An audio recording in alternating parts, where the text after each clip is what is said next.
لله رب العالمين والصلاة والسلام على خير خلقه ونور عرشه خاتم النبيين والمرسلين المصطفى الأمجد المحمود الأحمد أبا القاسم محمد يا أهل بيته الطيبين الطاهرين المعصومين الذين أذهب الله عنهم الرجس وطهرهم تطهيرا. Juste en quelques minutes, la vie de notre 12e imam, qui est notre imam du moment. Nous avons 12 imams, ça vous le savez. Nous avons 14 infaillibles et 12 imams. Dans les 14 infaillibles, il y a bien sûr le prophète et Janabi Fatima Zahra salam alayhi. Le 12e imam est notre imam du moment. Et je vais, Inch'Allah, vous dire en quelques mots quelles sont nos responsabilités à ce moment-ci.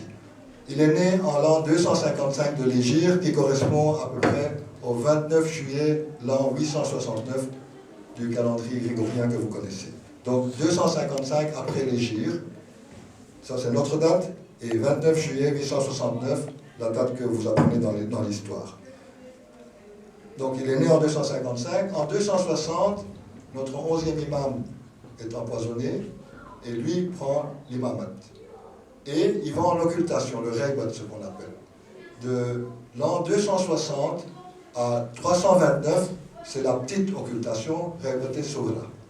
Donc la petite occultation. Et puis vient, depuis 329 jusqu'à maintenant, ce qu'on appelle la grande occultation, règle Kubra. Première question, pourquoi est-ce que Allah a voulu que l'imam soit en occultation? La réponse est très simple. Tous nos imams ont été soit tués, soit empoisonnés, pour que l'imam du moment reste jusqu'à la fin des temps. Il fallait qu'il soit en occultation. Maintenant, on pourrait se poser la question suivante: pourquoi est-ce qu'il n'y a pas eu des imams depuis l'an jusqu'à maintenant et avoir un imam d'aujourd'hui qui serait la continuation? C'est une question qui se pose, mais la question est très simple. Il fallait que l'imam du moment soit un imam qui soit pas trop loin non plus de la période du prophète, parce qu'il doit connaître la situation de là-bas, il la connaît, il doit avoir vécu la situation et continuer à connaître toutes les situations jusqu'à maintenant et intervenir maintenant dans cette situation. Alors, pourquoi deux occultations, la petite et la grande? La petite occultation, c'est pour habituer les croyants d'aller chez les ulamas pour pouvoir avoir les réponses à leurs questions. C'était les habituer à avoir ce contact avec les ulamas, et c'est les 4 représentants. Dans la petite occultation, il y a 4 représentants qu'il a eu, chacun l'un après l'autre, et ce que nous écrivons en Elisa, c'est Hussein ibn Ero, qui est un des représentants.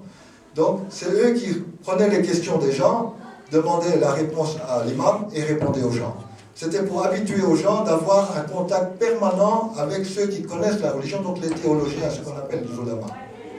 Et après, donc, c'est le taqlid, ça vient de là. Donc, l'imitation, pour pouvoir suivre, c'était donner l'habitude. Donc, jusqu'en 329, c'est la petite occultation. Et puis vient la grande occultation. Donc, la petite occultation nous habituait à poser des questions aux ulamas pour avoir la réponse de la vie courante. Ensuite vient la grande occultation. Et dans cette grande occultation, comme on a expliqué qu'il fallait des représentants, nous avons nos ayatollahs, les mujtahid, de qui nous faisons le taqlid, pour connaître la pratique. Eux ne peuvent pas changer la loi. La loi, elle est comme elle est, mais ils expliquent la pratique, comment pratiquer, comment on va prier, comment on va jeûner, comment on va faire le pèlerinage, etc., etc. Ça, c'était, en grande ligne, la responsabilité de notre imam. Alors, il est toujours là, et c'est grâce à lui que le monde existe. C'est pour ça qu'on l'appelle Hujjatullah. Lui, il est l'argument de l'existence du monde. Le jour qu'Allah lui donnera l'ordre de revenir, le monde sera fini, ce sera le jugement dernier. Donc, c'est grâce à lui, c'est sa bénédiction, si je puis dire, c'est l'attente qui fait que le monde existe comme il existe. Ça, c'est une chose. Maintenant, quelle est notre responsabilité? Je vais terminer là parce que je dois donner le temps à Molana. Notre responsabilité pendant l'occultation de l'imam. 1. Prier pour sa sécurité, ce que nous faisons chaque fois. Allahumma kunni wa yuli. Ça, c'est une prière que nous faisons pour la sauvegarde, Dieu le sauvegarde, mais nous, en faisant cette prière, on attire les bénédictions divines. Sinon, il n'a pas besoin. L'imam n'a pas besoin. L'imam est protégé par Allah subhanahu wa ta'ala. Mais notre prière, c'est pour notre bien. Première chose. Et puis, il faut prier régulièrement. Il faut jeûner. Il faut appliquer toutes les réglementations, les ordonnances. Donc, il faut faire le ita'at, comme on dit, des imams, comme Allah l'a prescrit. Ensuite, il faut donner l'aumône. Il faut donner l'aumône au nom de l'imam. C'est-à-dire quand vous aidez les pauvres au nom de l'imam. Alors, après donc l'aumône, on peut faire aussi le pèlerinage. L'imam fait le pèlerinage chaque année. Chaque année, il est en pèlerinage. Personne ne sait qui il est. Certaines personnes le rencontrent, ils ne savent pas que c'est l'imam. Et l'imam vient à 3 reprises chez le croyant. Une fois, lorsqu'il a besoin d'assistance. Lorsqu'il demande l'assistance au pèlerinage et à sa mort. Aussi, il est là. Donc, demander assistance. Nous disons, il y a les modes, bien sûr c'est très très bien, mais il faut aussi dire, demander l'assistance. C'est pour ça qu'on dit aussi, il y a imam zamana adrib. Donc, demandez l'assistance à ton imam, et l'imam vous assistera si vous êtes bien sûr dans la ligne de croyance biblique.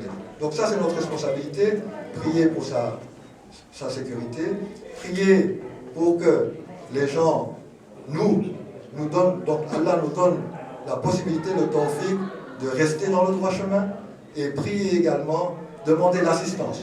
On oublie souvent d'avoir demandé l'assistance. Aujourd'hui c'est une nuit où il faut demander l'assistance. Dans les raisins, il n'est pas nécessaire d'écrire les textes mot à mot. Il suffit d'avoir le niyat et faire des tirets. Lui, il sait. Et je vais terminer par là. Il y a des gens qui venaient chez les imams, tous les imams, avec des questions des autres personnes. L'imam, avant d'avoir les papiers, disait tel monsieur a posé telle question et il répondait. Donc, l'imam sait ce que vous faites. Alors, vous demandez, n'oubliez pas de prier pour nos défunts, n'oubliez pas de prier pour vos parents, parce que c'est grâce à eux que vous êtes là. Et n'oubliez pas de prier pour les ulamas qui nous donnent tout ce qu'on peut comprendre pour appliquer la religion. Salut à